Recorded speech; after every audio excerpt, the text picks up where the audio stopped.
paz do Senhor Jesus. Amém. Graças a Deus. Eu quero convidar os irmãos para ler o texto da palavra do Senhor, que se encontra no capítulo 10, segundo escreveu São Lucas, a partir do versículo 25. A epígrafe do texto fala sobre a parábola do bom samaritano. Nós estaremos trazendo uma breve palavra acerca dessa narrativa, dessa parábola, assim como Jesus se refere. Quero agradecer a Deus por estar aqui, irmãos. É sempre uma grande honra poder voltar a esta casa de oração e também a este lugar, para ver os irmãos, para compartilhar a bênção do Senhor, né? Para aprender com vocês, porque nós aprendemos uns com os outros, amém, irmãos? Amém. Não tem ninguém aqui sabidão que não possa aprender com mais alguém. Não há ninguém que sabe que não possa aprender mais um pouco, amém? Todos nós aprendemos um com o outro. Aleluia. E isso é maravilhoso. E eu confesso que quando chego aqui sempre aprendo mais um pouco com os santos irmãos. Quero agradecer a Deus pela vida do pastor Jorge, por confiar em ter me enviado a esta casa de oração, como assim dizemos, em respostas de orações, para substituí-lo por força maior. Mesmo não pôde chegar, mas nos dá a bênção de poder estar aqui nesta noite adorando a Deus, amém? Aleluia. Ele nos manda a paz do Senhor Jesus também. Nesse momento nós vamos ler a palavra de Deus. Eu vou ler de forma alternada, estarei lendo os versículos ímpares e os irmãos ler os versos pares. Combinado assim? Amém? Muito bem. Diz assim o texto sagrado. Lucas capítulo 10, verso 25. Certa ocasião, um perito na lei levantou-se para pôr Jesus à prova. Ele perguntou: mestre, o que preciso fazer para herdar a vida eterna? A igreja. O que está escrito na lei? Respondeu-lhe Jesus: como você a lê? Ele respondeu: ame o Senhor, o seu Deus, e de todo o seu coração, de toda a sua alma, de todas as suas forças e de todo o seu entendimento. Ame o seu próximo como a si mesmo. Disse Jesus: você respondeu corretamente. Faça isto e viverá. Mas ele, querendo justificar-se, perguntou a Jesus: e quem é o meu próximo? Em resposta, disse Jesus: o homem descia de Jerusalém para Jericó. Quando caiu na mão de assaltantes, estes lhe tiraram as roupas, espancaram e se foram, deixando-o quase morto. Estou ouvindo só o irmão Luciano ler, né? Toda a igreja lê na prosa, tá bom? Verso 32, toda a igreja. Agora sou eu. Verso 31. Aconteceu estar descendo pela mesma estrada um sacerdote. Quando viu o homem, passou pelo outro lado. Semelhantemente, um levita descia por aquele lugar, e vendo, também passou de largo. Mas um samaritano, estando de viagem, chegou onde se encontrava o homem. E na mesma estrada, quando o viu, teve piedade dele. Deixa eu só recapitular o versículo 33 aqui.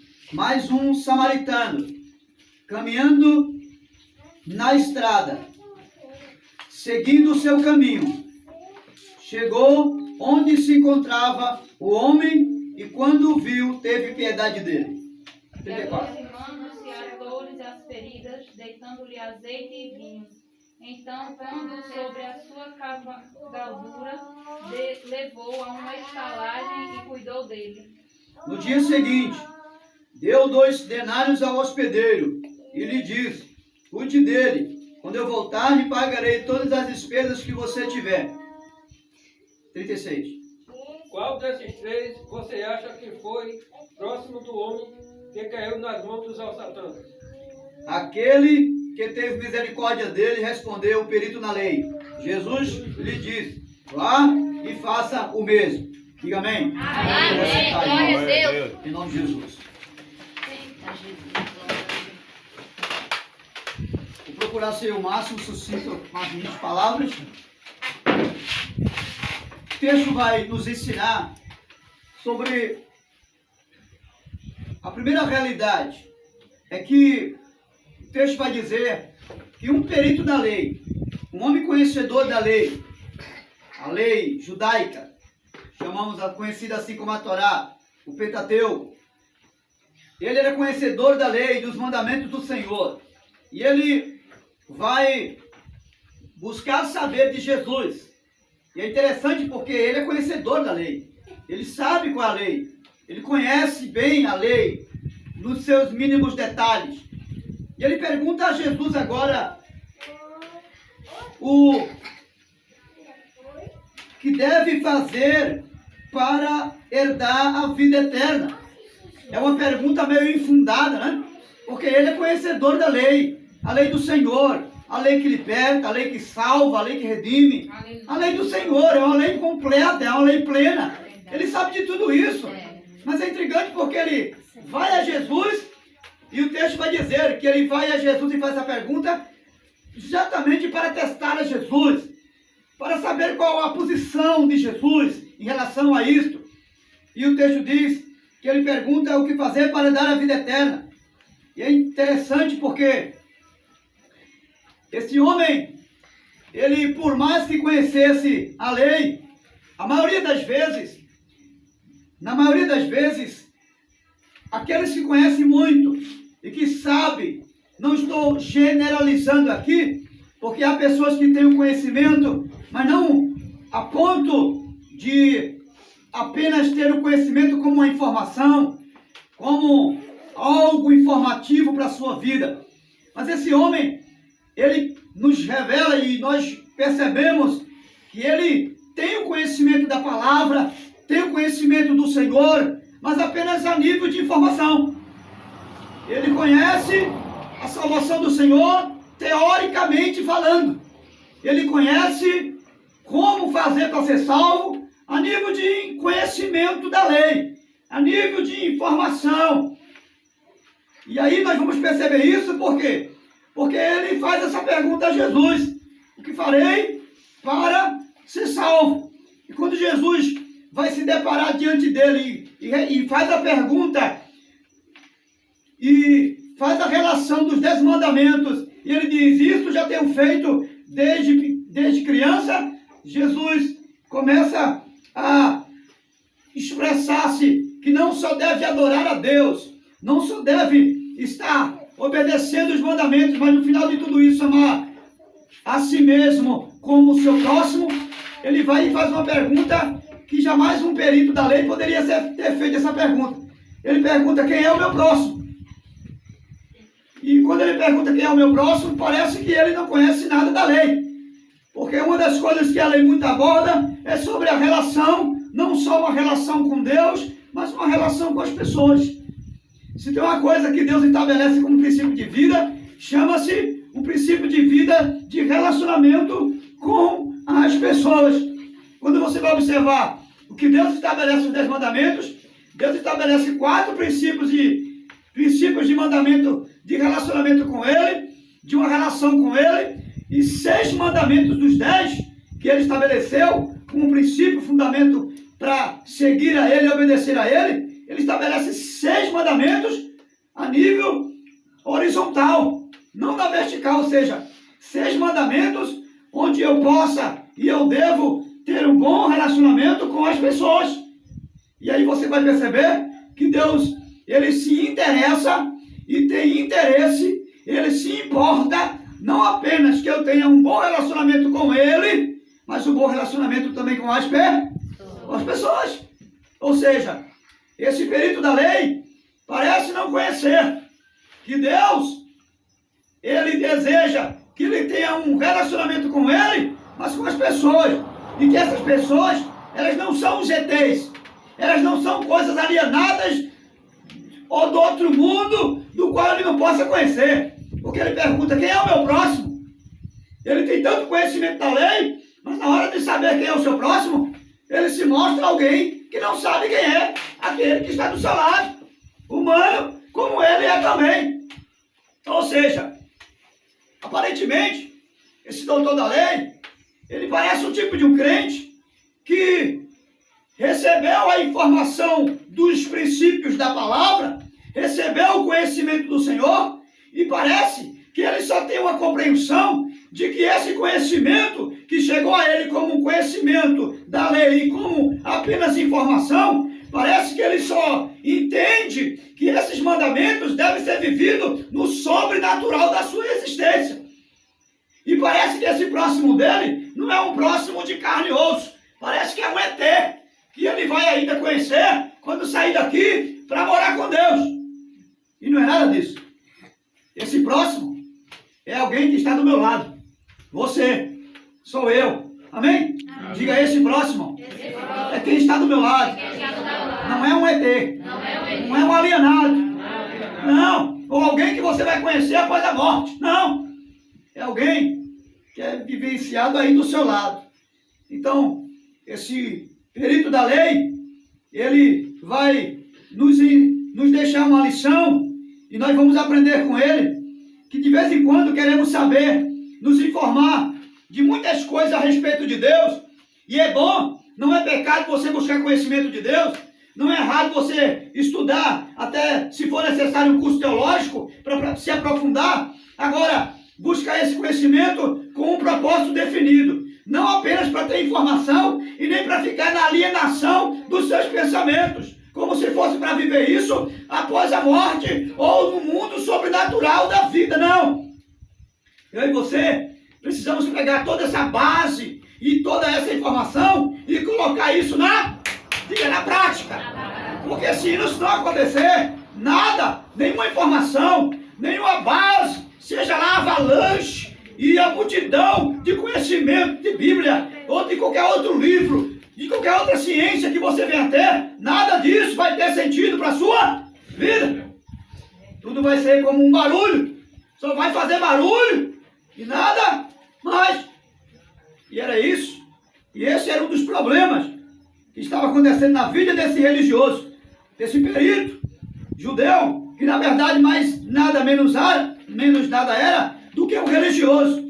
E ele estava preocupado apenas em viver esse conhecimento no contexto do sobrenatural da sua existência.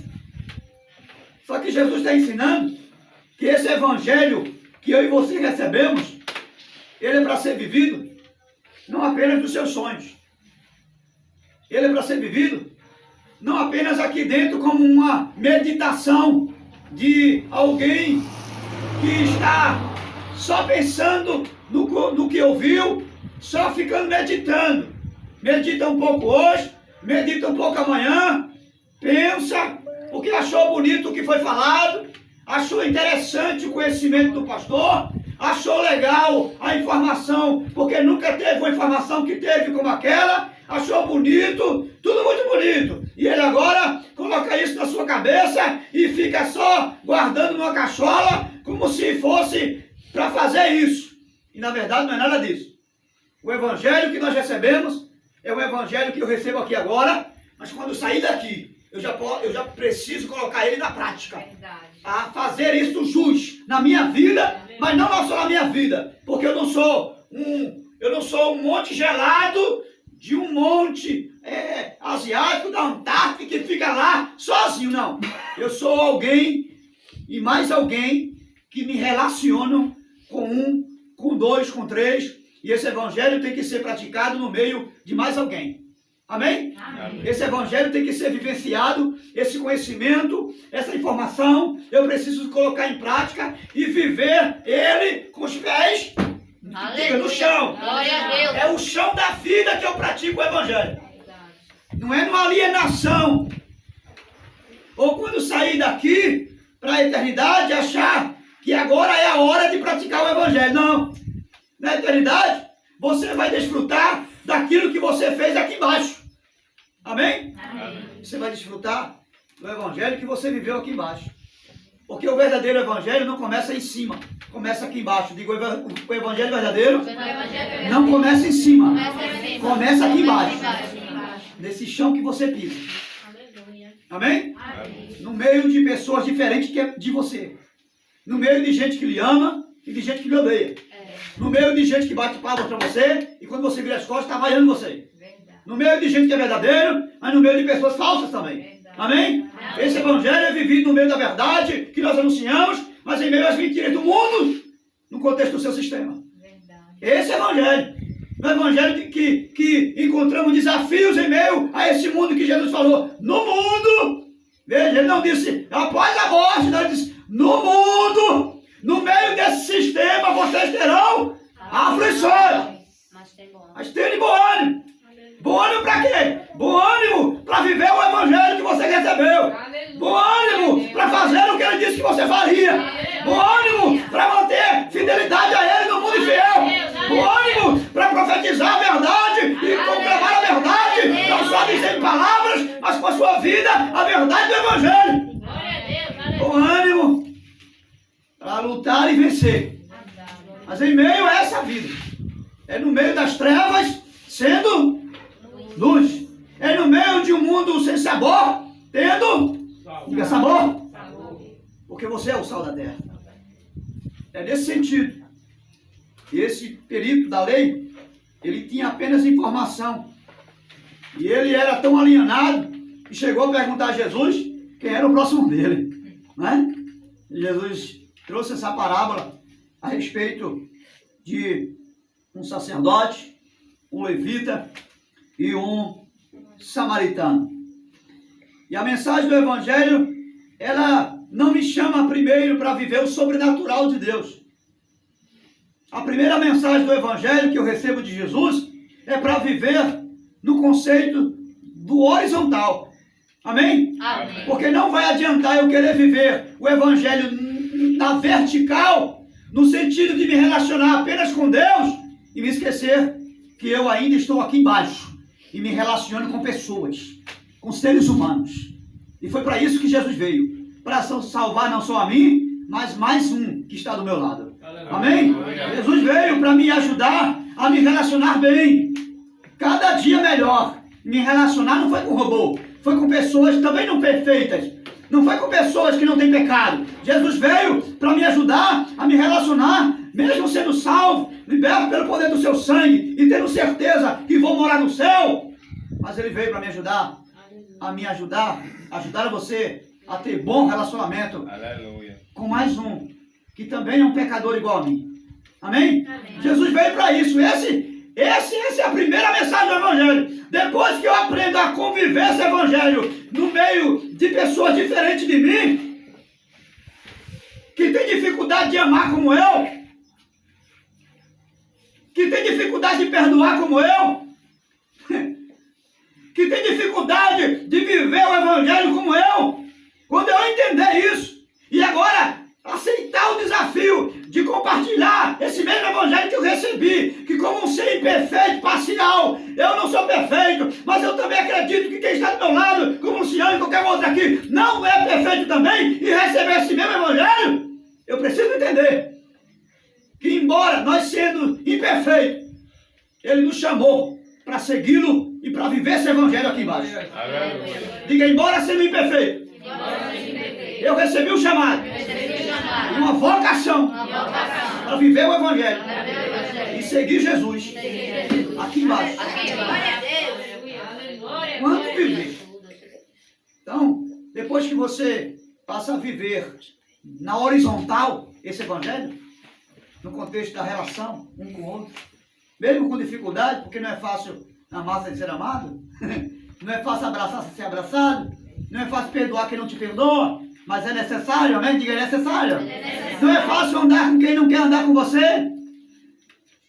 Não é fácil. Você ensinar a verdade quando alguém quer a mentira. Não é fácil. E não é fácil ensinar quando você mesmo precisa viver o que está ensinando.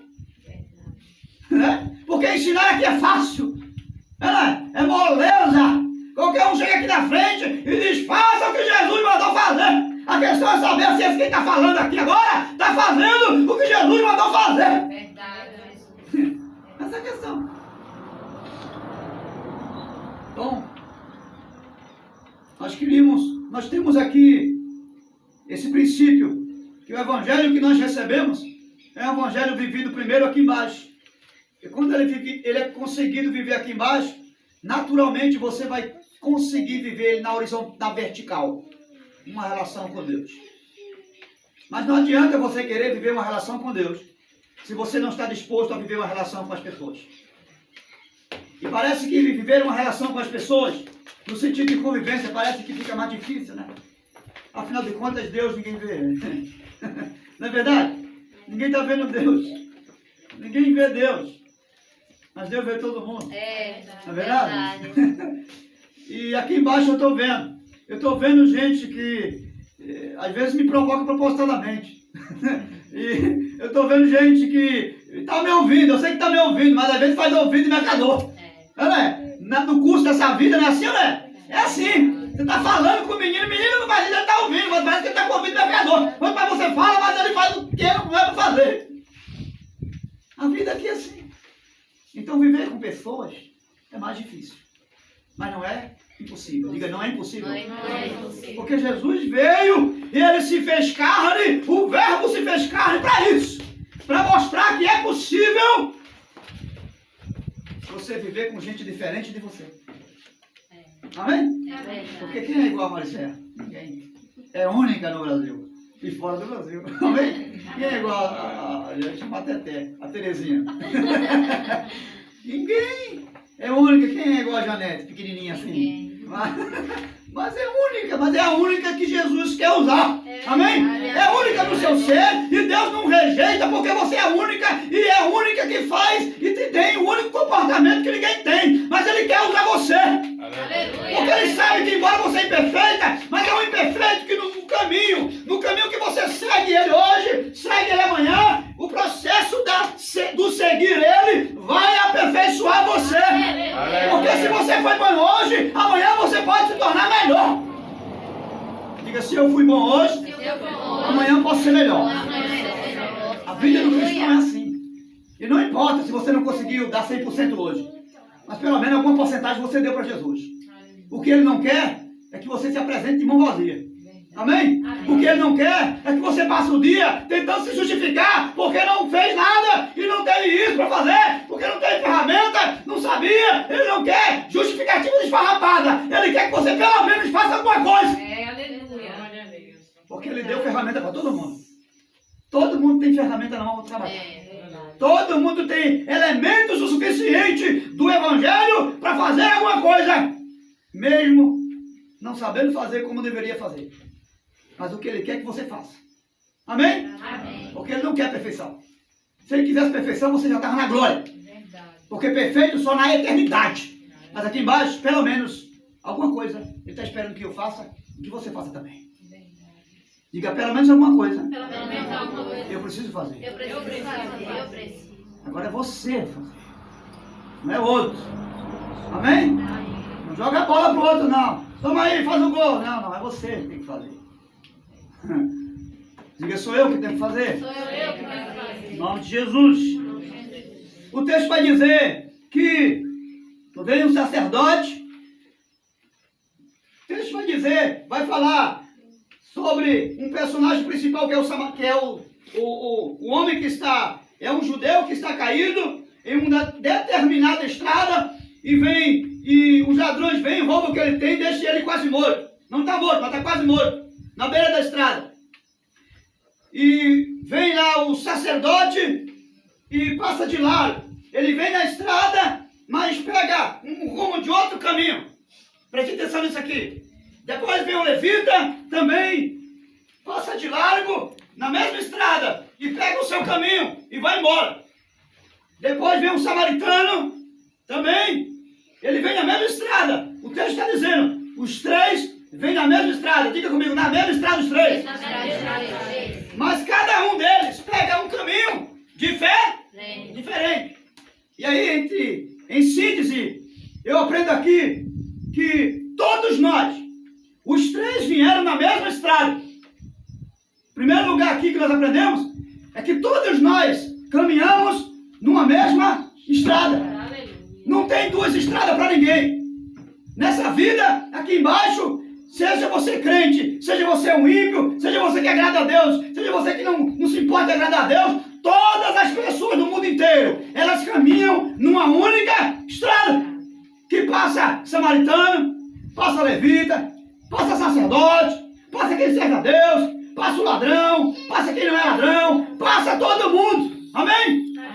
Agora, nessa mesma estrada, nenhum de nós temos o mesmo caminho. Cada um decide seguir o seu caminho. Então nós aprendemos que embora todo mundo está na mesma estrada, na estrada da vida de fraqueza, porque crente ou não crente também tem fraqueza, sendo crente ou não também tem fragilidade, sendo crente ou não passa por privação, sim ou não? Passa por necessidade, passa por momento difícil, sim ou não? Sim. Passa, sendo crente ou não, passa. O fato de ser crente não significa que não pode faltar vinho, sim ou não? Que é o símbolo da alegria. Jesus estava no casamento, faltou o quê? Faltou vinho. Mas quem é que estava lá? Faltou vinho por um pouco de tempo. Depois chegou a abundância de vinho. A vida do crente é assim. Pode faltar um pouquinho de tempo, mas é um pouquinho de tempo, porque logo o milagre da abundância chega. Aleluia. Mas todo mundo passa. O crente chora, sim ou não? Quem não é crente chora também? Também. O crente passa por lutas diversas na família. O não crente também. Passa por desemprego? Passa. O não crente também. É uma estrada para todo mundo. De todo mundo. Agora, nessa estrada, mesma estrada, ninguém toma o mesmo caminho. Por quê? Porque o texto vai dizer que eles tomaram caminhos diferentes. E nós vamos perceber que na estrada o que acontece a um, acontece a todos. O que pode mudar na estrada, a única coisa que vai mudar na estrada para mim e para você, é a questão do caminho. Porque o teu caminho, irmão do céu, de repente pode não ser o meu. Eu estou falando de Jesus. Porque Jesus é o único caminho. Amém? Amém. Eu estou falando de decisões. Diga decisões. Caminho aqui são decisões que eu e você tomamos. E tanto o crente como o não crente tem decisões para tomar. Sim ou não? Sim. Tomamos decisões. São decisões que tomamos. O que pode mudar na estrada é o único caminho. Por isso que os três vinham. Lucas 10, verso 25, a partir daí vai dizer: os três vinham na mesma estrada, porém cada um tomou o seu caminho diferente. A mesma estrada, com três caminhos diferentes. E é interessante observar que o texto, não sei se a narrativa da sua Bíblia vai dizer, mas o texto que eu li aqui, ele fala que o samaritano foi o que fez uma boa ação. Ao invés de sacerdote levita, ele vinha na estrada, a mesma estrada que vinha o sacerdote, o levita, ele vinha, mas em contratempo o texto vai dizer que ele seguiu o seu caminho. Ele seguia o seu caminho. Ou seja, ele tomou uma atitude diferente do sacerdote e do levita. Primeiro o sacerdote, ele vinha no seu caminho, e quando ele olha para aquele homem que estava morto, que estava quase morto, ele deixou ele para lá, passou pelo seu caminho, e ele seguiu um caminho chamado sem compromisso. Ele tomou uma atitude chamada sem compromisso. Afinal de contas, meu compromisso é com o que eu tenho que fazer lá em Jerusalém. Eu não tenho nada a ver com esse que está aí. Então ele nos ensina, infelizmente, que há pessoas, cristãos, professos cristãos, que às vezes estão na estrada, mas na hora de tomar uma decisão em relação ao caminho, que é a atitude que ele toma uma atitude sem compromisso. Ou seja, às vezes nós não temos compromisso com algo no sentido de nos responsabilizar com alguma coisa que Deus colocou na nossa mão. Mas é fulano que está responsável, então quem resolve é ela. Eu não tenho nada a ver. Quem resolve é ele, eu não tenho nada a ver. O levita, ele ouviu e viu, mas ficou indiferente àquela situação daquele samaritano que estava ali. Diga comigo, ele viu e ouviu, mas se tornou indiferente. Ou seja, fez vista grossa e ouvido de mercador. Porque o homem estava lá, socorro, me acudo, alguém pode me ajudar, estou morrendo. Mas ele viu, ouviu, mas fez de conta que nada estava acontecendo. De vez em quando, queridos, a gente se torna na estrada da vida assim. A gente vê alguém precisando da nossa ajuda, a gente vê o grito do clamor de alguém. Às vezes não é gente de longe não, às vezes a gente bem próximo da gente, mas a gente faz de conta, afinal de contas, eu não tenho nada a ver com isso, o problema não é meu, o problema é dele, Não foi eu que mandei ele ir para a estrada andar sozinho por aí. Não foi eu que tomei essa atitude. Quem tomou a atitude foi ele, então ele que paga o pato, ela que sofra só, ele não tem nada a ver, afinal de contas já tem os meus problemas para resolver e eu não vou me meter no problema de ninguém. De vez em quando, a gente se comporta assim. A gente faz vista grossa para um grito que alguém está lá, gritando e pedindo ajuda. E às vezes, essas atitudes acabam de matar em vez de sarar, em vez de socorrer e dar uma nova chance de vida para aquele que está morrendo. Essas atitudes faz alguém morrer mais rápido. Porque se o samaritano não passa, aquele homem ia morrer. O sangue estava jorrando, estava ferido, sozinho no deserto, numa estrada abandonada, e sujeito a passar um outro e acabar de matar, pisando no pescoço dele. Mas a grande questão é qual vai ser o nosso caminho nessa estrada da vida que nós estamos passando por ela. Porque nós estamos numa estrada, todos nós. Mas qual vai ser o caminho que eu vou decidir tomar nessa estrada? E estrada que chamamos da vida. Uma estrada que é feita por mim e por você aqui, nesse mundo. A estrada que eu decidi percorrer. Nessa estrada existe um caminho que eu vou tomar uma atitude de dizer, agora eu vou pegar esse caminho aqui. Vai chegar essa hora. É aquela estrada que aquela jovem, ela vai trilhando e vai caminhando, e que vai chegar uma hora, ela vai ter, se desejar casar um dia e ter família, ela vai ter que olhar para um rapaz e dizer, esse vai ser o meu marido.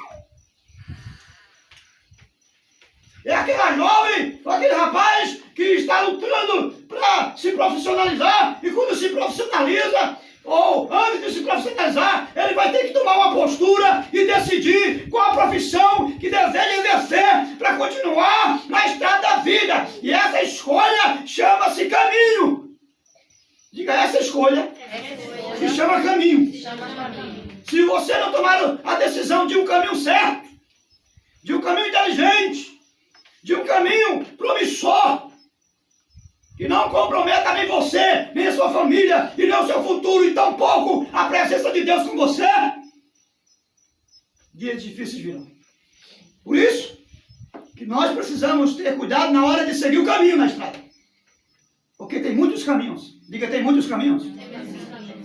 E a questão é essa, qual o caminho eu vou seguir nessa estrada? Nessa estrada encontrarei todo tipo de indiferença.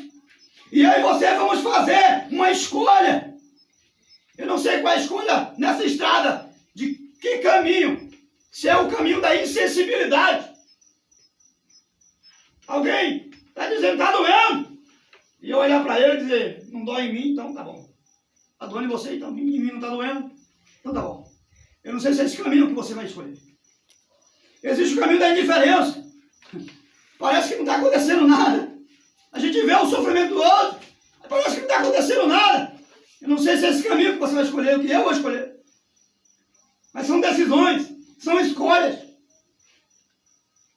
Eu não sei se o caminho do pessimismo, de achar que você nasceu para sofrer. Você está na estrada e no caminho, na estrada, você vai perceber que muita gente vai seguir alguns caminhos que vai dar certo para ele, vai dar certo para ela, mas você olha e diz, não, eu não tenho o caminho certo que dê certo para mim. Todos os caminhos me levam a uma desgraça, a uma tristeza, a infelicidade. E você fica omisso no caminho. Na estrada, você para e fica como uma estátua parada. Porque você seguiu o caminho do pessimismo. Você acredita que dá certo para todo mundo, menos para você. Esse caminho não é o caminho inteligente para se escolher. Mas escute, há aqueles que vivem na estrada só para viver para a estrada, sem nenhum caminho. Tem gente que vive na estrada da vida sem ter uma decisão de escolher um caminho a ser seguido. Porque só vivem na estrada. Por quê? Porque vivem no condicionamento arrastado pela voz da estrada da vida. O que foi que eles encontraram na estrada, esses três homens? Encontraram um homem quase morto, sofrendo. E quando olharam para ele, o que é que a estrada dizia? Não vai não. Não te compromete que tu não tem nada a ver com isso. É problema dele se ele está morto lá. Foi o salteador, não vai não. A estrada vai dizer, vai chegar o momento de você copiar o que Jesus fez e estender a mão, mas na estrada vai ter um caminho que vai chegar e vai dizer para você, tu não tem nada a ver com isso, sai daí. Vai-te embora da estrada.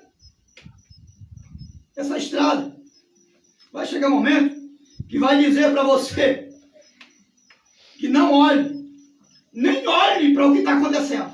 Porque se você olhar, você vai se comprometer. Já ouviu alguém falar isso? Olha, se eu fosse tu, eu nem me metia nesse assunto. Porque se tu se meter, tu vai se comprometer, vai sobrar para tu. Aí tem gente que ouve isso porque é insensível, não está nem aí para o próximo, e só quer saber de si mesmo e da sua própria vida, do seu próprio caminho, e vai embora da estrada. Mas vai embora da estrada, deixando um quase morto. E Jesus não chamou a mim e não chamou a você para isso. Se for preciso gastar tempo ou perder tempo para cuidar de mais um, isso vai acontecer comigo. Amém? Amém. A estrada está dizendo, tu vai perder teu tempo, vai embora, olha que a gente lá na frente, vai parar para socorrer quem tu nem conhece, tu nunca ouviu falar, tu não tem nada a ver com isso, vai perder teu tempo fazendo isso. Quem vive para a estrada, só para a estrada da vida, ouve essas vozes que faz você ficar só na estrada, sem ter nenhum caminho, ou absoluto, ou que pelo menos seja parcial, mas uma parcialidade que não seja conformado com o sistema desse mundo, que vê o outro sofrendo e diz, não tem nada a ver, vamos embora. Alguém que embora pode ser até o próximo a estar ali, mas não se conforma em ver aquele caído, prefere gastar tempo, gastar até seu dinheiro, porque aquele samaritano gastou seu tempo, gastou dinheiro, gastou muitas outras coisas, porque o texto diz que ele disse, o que mais esse homem gastar ao hospedeiro, eu pagarei quando voltar. E às vezes nós não queremos fazer isso, não é verdade? Mas quem tem uma decisão de seguir o caminho, a estrada, ela não veda os olhos de quem segue o caminho. E quem tem uma decisão certa de seguir o caminho, e quem tem uma decisão, a escolha de um caminho chamado Jesus. Porque as escolhas de quem segue o caminho chamado Jesus são escolhas de bênção, são escolhas que têm resultado, são escolhas que abençoam o outro, são escolhas que se aproximam do outro, são escolhas que não levam você a ficar distante do outro, são escolhas de amor ao próximo. São escolhas de uma vida prática de Jesus. Quem escolhe o caminho e tem a decisão de escolher o caminho que é Jesus e viver esse caminho à semelhança do que Jesus viveu, em verdade, em honestidade, em humildade, na simplicidade do coração, tenha consciência de que está seguindo o caminho e tomou a decisão certa. O caminho não se torna condicionado à estrada da vida. Quando eu tomo uma decisão, e uma decisão à luz do caminho que é Jesus, como a minha representação de caminho para a vida aqui embaixo, então, a estrada da vida, no seu sistema, não me condiciona. Pode acontecer o que acontecer. Se alguém vier para mim e falar mal do meu irmão, eu não levantarei o dedo para ser mais um e julgá-lo ou acusá-lo, porque simplesmente na estrada eu estou ouvindo vozes de acusação. Não, eu vou seguir o caminho da minha própria consciência, como diz o Evangelho, examine-se o homem a si mesmo. Aleluia. Eu não vou tomar a estrada da acusação. Eu não vou aceitar a estrada do julgamento, do juízo do outro.